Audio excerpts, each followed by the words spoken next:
तेज सांग मैंने तोरी सीरियल आज एपिसोड आप देखा पाइबे जबरदस्त सीन। हाँ सांग मैंने आप देखा पाइबे रोहित जिते परिवार लोक समस्त को बांधि रखि ए समय जेजेबापा कहती आलो ए मिछई तू प्रकृत में किए कहलु मत तो जमा भी लगुनि तू मो झील जानकर झील बोली तो प्रकृत में किए ए घर को संपत्ति लोभर आसना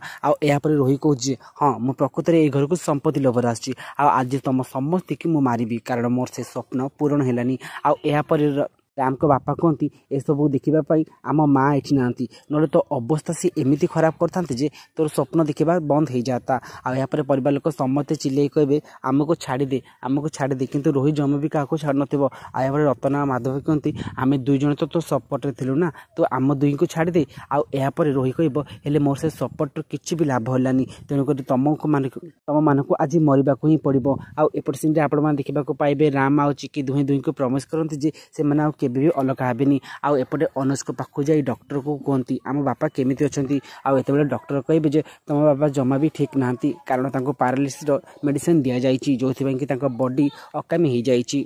आमे जदि किसी बेसी चेष्टा करूँ ताको मृत्यु हो पारे आ शुणी राम आ चिकी डरी जाती आउट सीन आपण देखा पाइबे राम आ चिकी जाई रोही पाखे पहुँची जाती। तो फ्रेंड्स आपको कौन लगुच रोही को कौन ठीक जवाब देवे चिकी जदि हाँ आमको ये कमेंट करंतु।